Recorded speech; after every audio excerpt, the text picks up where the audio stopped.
জামায়াতের আমির ডক্টর শফিকুর রহমানের এক্স অ্যাকাউন্টে নারীদের নিয়ে কটূক্তির প্রতিবাদে বিক্ষোভ সমাবেশ করছে জাতীয়তাবাদী মহিলা দল। সেখানে আছেন সহকর্মী নিয়াজ মোর্শেদ। সরাসরি চলে যাচ্ছে সেখানে।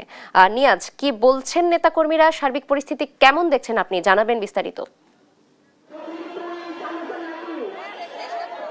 যেমনটি বলছিলাম, আসলে আপনার এখানে নয়াপল্টন আজকে কেন্দ্রীয় কার্যালয়ের সামনে জাতীয়তাবাদী মহিলা দলের একটি প্রতিবাদ সমাবেশ চলছে এবং সেই প্রতিবাদ সমাবেশ জামাত নেতার কর্মজীবী নারীদের নিয়ে আসলে যে কটূক্তি, সেই কটূক্তির প্রতিবাদে আসলে তারা এই প্রতিবাদ সমাবেশের আয়োজন করেছেন এবং তারা কিন্তু সকাল 11টার দিকে এই প্রতিবাদ সমাবেশ শুরু হয়েছে এবং যদি একটু বলি, তারা কিন্তু আসলে জামাত নেতার কর্মজীবী নারীদের নিয়ে যে আসলে কটূক্তি, সেই কটূক্তির প্রতিবাদে তারা নানা স্লোগান দিচ্ছে এবং তারা কিন্তু আপনারা বলছেন যে তারা কিন্তু আসলে আপনার বলছেন যে আসলে এই নারীদের নিয়ে আসলে নারীদের নিয়ে অবমাননাকর আর বক্তব্য আসলে তারা মেনে নিতে পারছেন না এবং সেই সাথে তারা কিন্তু বলছেন যে এই নারীদের যে আসলে কর্মজীবী নারীরা যেভাবে কাজ করছে, তারা কিন্তু এরা আসলে তারা বলছেন যে কর্মজীবী নারীরা যাতে আর দিয়ে কটূক্তি না করতে পারে, সেই প্রতিবাদে সমাবেশ করছে। যদি একটু কথা বলি, আজকের এই সমাবেশটা কেন আপনারা ডেকেছেন?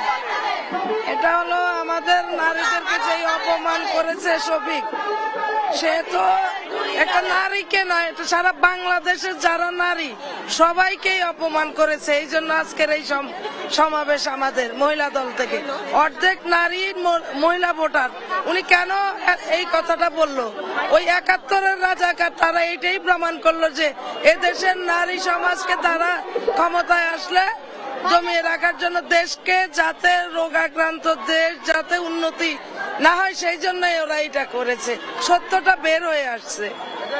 যেমনটি শুনছিলেন আসলে একজন জাতীয়তাবাদী দলের একজন কর্মীর কাছ থেকে, তিনি কিন্তু বলছেন যে আসলে যে দেশের অর্ধেক রয়েছে নারী এবং সেই নারীদেরকে যারা অবহেলা করে তাদের নিয়ে আসলে তাদের প্রতিবাদী কিন্তু রয়েছে। আমরা একটু কথা বলবো, কেন আজকে এই সমাবেশে আসছেন, কেন এই প্রতিবাদ সমাবেশে রাখবেন? আমরা আসছি আজকে এখানে আমাদের যে নারীদেরকে যারা অবহেলা করে, নারীদেরকে যে তুচ্ছিরি করে, তারা তো পুরুষ মনে করি না, তারা তো ঘরে থাকা উচিত। চোরে পরে ঘরে থাকা দেখুক কেমন লাগে।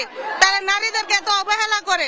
আমরা চাই না আমাদেরকে কেউ ছোট করে দেখুক। আমরা সবাই মা বোন, তারা আমাদেরই সন্তান, আমরাই তাদেরকে জন্ম দিছি। আমাদেরকে যারা অবহেলা করে তারা তো আমরা কুলাঙ্গারের মনে করি। আমরা এটাই তার কাছে আমরা প্রতিবাদ জানার জন্য আজকে আমরা রাস্তায় আসছি। যেমনটি শুনছিলেন, এই তারা কিন্তু আসলে আপনার যে এই জামাত নেতার যে আসলে কটূক্তি, সেই কটূক্তির কারণেই কিন্তু তাদের আজকের এই সমাবেশ এবং একটু পরে এখান থেকে কিন্তু তারা এই প্রতিবাদ সমাবেশে যোগ দেবেন বিএনপির স্থায়ী কমিটির সদস্য সেলিমা রহমান এবং এরপরে কিন্তু আপনার এখান থেকে প্রতিবাদ সমাবেশ শেষ করে তারা একটা র্যালি করবেন এবং এখানে কিন্তু আপনার তাদের আসলে একটাই দাবি যে এই যারা আসলে আপনার জামাত নেতার এই যে কুরুচিপূর্ণ বক্তব্য, সেটা আসলে প্রত্যাহার করার দাবি কিন্তু আসলে তারা জানাচ্ছেন। এই ছিল আমার কাছে নয়াপল্টন কেন্দ্রীয় কার্যালয়ের সামনে থেকে সর্বশেষ তথ্য। ধন্যবাদ।